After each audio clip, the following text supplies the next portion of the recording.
icyo Kristo agusaba icyambere kugira ukore nuko uwo mukunda. Ikigira kabiri Yesu agusaba, arashaka yuko umwizera. Kumwizera, umwizera atakintu nakimushingiye, umwizera atancuti ufise, ariko ukavuga yuko muri we ni byose muri byose. Ukamwizera atakintu ufise, ariko ushingiye yuko byose isi n'ibiruzuyemo ari byiwe. Ukamwizera yuko na nyuma ya zera ashobora gukora. Ukamwizera.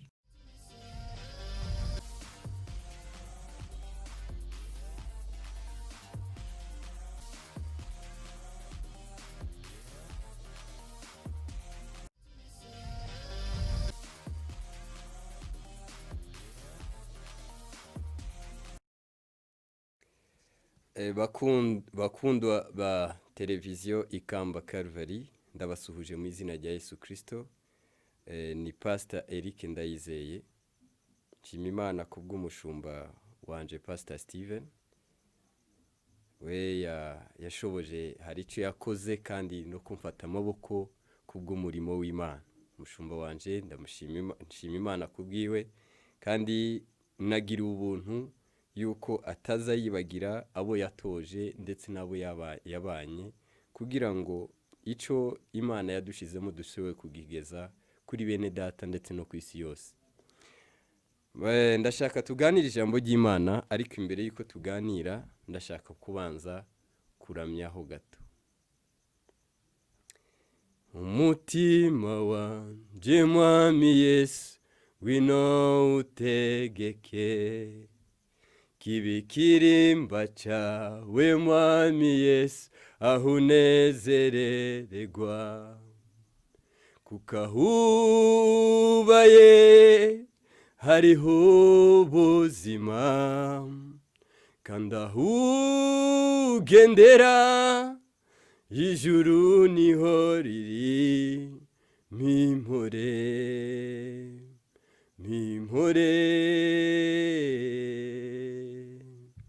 Mu buzima bwanje mwami Yesu, ngwino wiganzire. Mu byo nkora byose mwami Yesu, bari we uboneka. Kukahubaye hariho ubuzima, kandi aho ugendera ijuru niho riri.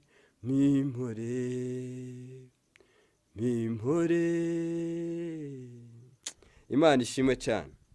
Ndakunda kuramya, ariko nzi yuko mu ijuru ntawe uzobwiriza, mu ijuru ntawe uzohanura, mu ijuru ntawe uzokwigisha, ariko icyo tuzokora mu ijuru tuzoramya. Muri icyo gihe rero ni nacyo gituma nubwo noba mfise ijwi uko ryo bari kose, ariko nanje mba numvya no kwitoza kuramya, kuko muri ca gihugu data yadusezeranye tuzobaho turamya. Nshuti y'umusaraba, ijambo Imana yampaye dusangira ni ijambo rivuga ngo icyo Yesu akubwira cyose ugikore, ibyari bibishye byose araza kubihindura ibiryoshye. Turasoma mu butumwa bwiza bwa Yohana igice cya 2, ndasoma mu izina rya Yesu Kristo. Haravuga ngo ku munsi ugira gatatu hacukije ubukwe i Kana i Galilaya, kandi na nyina wa Yesu niho yarari. Yesu bamutumirana n'abigishwa be ngo atahe ubwo bukwe. Nuko vino ishize, nyina wa Yesu aramubwira ati nta vino bafite. Yesu aramubwira ati mubyeyi, tubigendanyemo dute? Igihe cyanje ntikiragera. Nyina abwira abahereza ati icyo ababwira cyose mugikore. Hari intango 6 zaremwemo mu mabuye, zashyiriweho kwiyeza nk'uko umugenzo w'abayuda waruri. Intango yose irimo incuro 2 cyangwa 3 z'amazi. Yesu arababwira ati muzuze intango amazi. Baruzuza bageza ku ngara. Arababwira ati mudahe noneho mushira umusangwa mukuru. Baramushira. Umusangwa mukuru asogongeye amazi ahindutse vino. Ntiyamenya aho iturutse, keretse abahereza badasha amazi, nibo bari babizi. Umusangwa mukuru ahamagara umukwe aramubara ati abandi bose babanza vino nziza, abantu bamara guhaga bakabona kuzana izitaryoshye, ariko weho washinguye inziza abarizo uherutsa. Amen.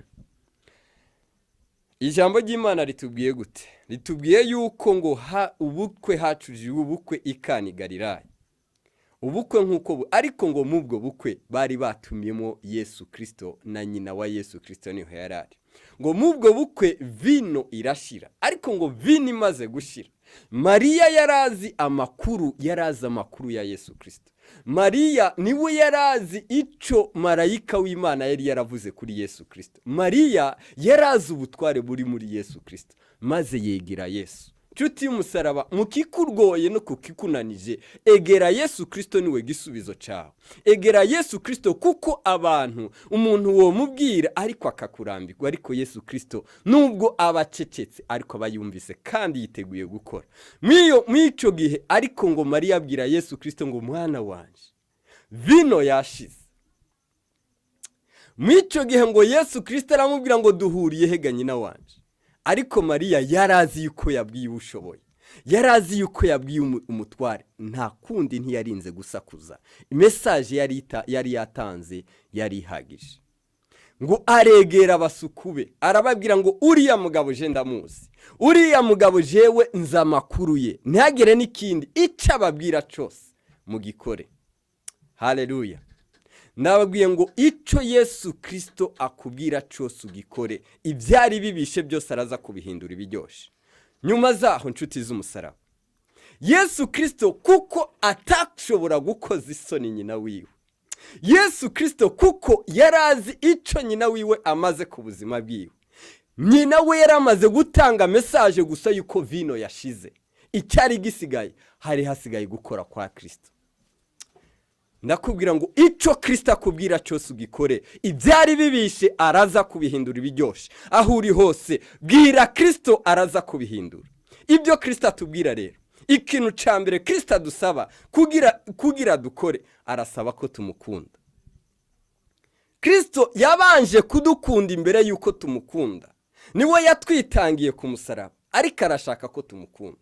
Kandi mu gukunda Kristo, ntabwo nzokunda Kristo ntakunda mugenzi wanje. Ntabwo nzokunda Kristo ntakunda abo duturanye, habiweze kandi ntabwo bishoboka.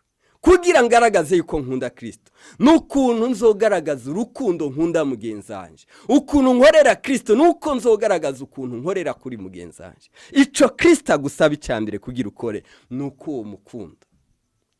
Ikigira kabiri Yesu agusaba, arashaka yuko umwizera. Kumwizera, umwizera atakintu nakimushingiye, umwizera atancuti ufise ariko ukavuga yuko muri we ni byose muri byose. Ukamwizera atakintu ufise ariko ushingiye yuko byose isi n'ibiruzuyemo ari byiwe. Ukamwizera yuko na nyuma ya zera ashobora gukora. Ukamwizera. Ikigira gatatu Yesu Kristo adusaba, aradusaba yuko dukizwa tukamaramaza. Agakiza ntabwo ari ku munwa. Paulo yandikiye itorero ry'i Roma igice cya 2 uhereye 28 aravuga ngo umuyuda nyakuri ntabwo ari umuyuda yakebwe ku mubiri, ntabwo ari umuyuda yakebwe ku mubiri, kuririmba bitari muri wewe ntabwo ari ibyo, kubwiriza bitari muri wewe ntabwo ari ibyo Yesu Kristo avuga. Ariko Yesu Kristo icyo avuga, aravuga ngo umuyuda nyakuri nuwakebwe mu mutima. Kandi ngo uyo muyuda rero 29 ngo ibyo akora ntabwo azashima n'abantu ariko azashimwa n'Imana. Arashaka ko dukiza tukamaramaza. Ikindi kigira kane Yesu Kristo adusaba, Yesu Kristo arashaka yuko tumuhamya. Yaravuze Yesu Kristo aravuga ngo nubwo Yohana tontangira ubuhamya, ariko imirimo data yantumye gukora iranshingira ubuhamya kandi irampamiriza iyo navuye, kuko nzi iyo navuye kandi niyonje ndahazi. Imana ishimwe cyane. Nshuti z'umusaraba, reka nakubwire, nimba Kristo ari muri wewe komeza kumuhamya. icyo nicyo Kristo agusaba uyu munsi. umuhamye bikomeye, umuhamye byoroshye, umuhamye hari intambara, umuhamye kuko icyo nzi mu kumuhamya Kristo, mu ntambara hariyo igisubizo cyawe, mu ntambara hariyo amahoro yawe. Ariko komeza kuba mu izo ntambara, ariko ubane na Kristo, icyo akubwiye cyose ukomeze kugikora.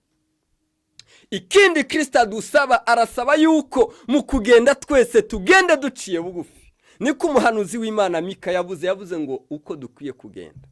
Naberetse iciza n'ikibi cyarico, ariko mukwiye kugenda icyambere mugende mukiranutse. Kigira kabiri ngo kandi mugendane n'Imana muciye bugufi. Guca bugufi no kuvuga iki? Nuko imirimo yose twokora, mw'ibyo byose twokora tubikore ariko kugira data binezererwe kandi abihererwe icyubahiro. Nimba ico nokora cyose kidahesha Imana icyubahiro, uguhamya canke kuba ibyo byose guca bugufi no kwamamaza data birahubanye n'ibyo ubutumwa Kristo yadusabye. Haleluya. Ndababwira ngo icyo Kristo abasaba cyose mugikore, ibyari bibishye araza kubihindura ibiryoshye. Inyuma zaho rero ku murongo wa 5 Yesu amaze kuvuga ibyo, Yesu icyo adusaba mumaze kucumva, Mariya yari yamaze gutanga. Mariya yari yamaze kuvuga ubutumwa. Inyuma zaho icyakoretse ngo yabwiye intumwa canke abahereza ba Mariya, arababwiye ati rero kuko message Mariya yari yavuze, kuko yari yababwiye nta matiku, Yesu Kristo icyo akubwiye cyose ugikore. Arababwira ngo ziriya ntango muzuzuza amazi. Ngo bamaze kuzuzuza amazi, nta nikindi yakoze, arababwira ngo nimuterure. Muterure mushira umuhereza mukuru. Ngo umuhereza mukuru ngo amaze gusogongeraho, ngo yumva vini ryoshe. Reka nkubwire, ubuzima bushobora gutangira bubishe, ariko bwarangira bukaba buryoshye muri Kristo. Utangura kubabona yuko no mu rugo bitameze neza, ariko wihamiriza kuri Kristo bikarangira urugo ruhagaze neza.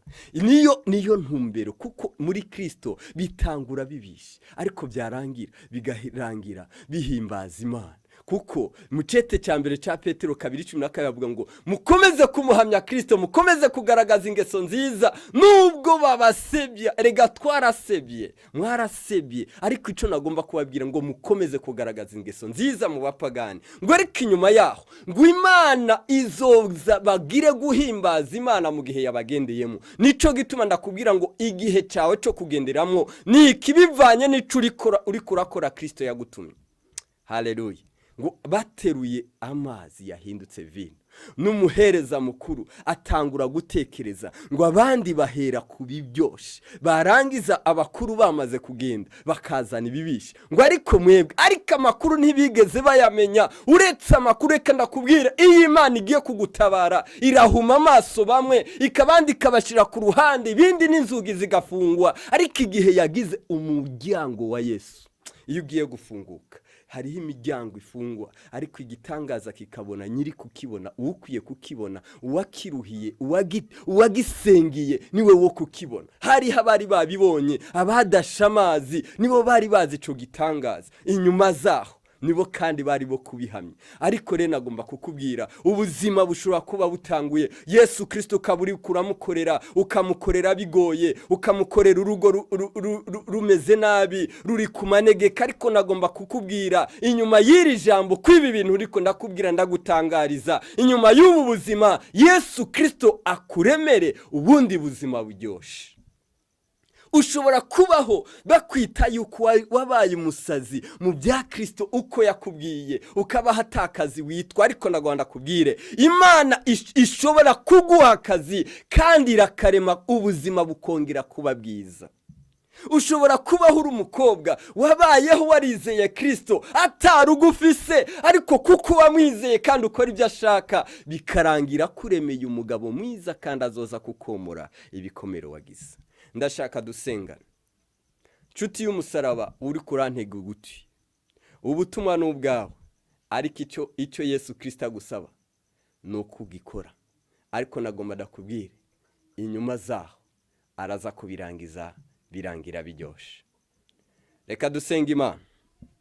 Data wera uri mu ijuru, ndagushima kuri Imana nziza kandi uri Imana ishoboye byose. Ngushima kuri uyu mwene data mwami ahaherereye hose, haba bwije, haba kumanywa, haba bukeye, uwo ahaherereye hose data. Uza kumvira ijambo wese ndakwinginze mwami ubuzima bwiwe buhinduke guhera ku isaha daturi mu ijuru ibyari imisozi nkuko yakwizeye nkuko yaguhamije kandi akomeza gukurikira ibyawe no gukora mwami nkuko bikwiriye reka mwami byari nk'ibishaririye reka ubihindura ibiryoshye ku mwanya mu izina rya Yesu Kristo wa Nazareti ndagushima mwami kubyuremye ndagushima kandi kubyukoze ibyo byose mwami icubahiro kibicawe iteka ryose mu izina rya Yesu Kristo ndasaba we wankurikiye kandi uri kurakurikirana iyi televiziyo ikamba Calvary TV ukande subscribe hanyuma ukomeze gukurikirana ibiganiro byacu turagukunda Imana ibahe umugisha.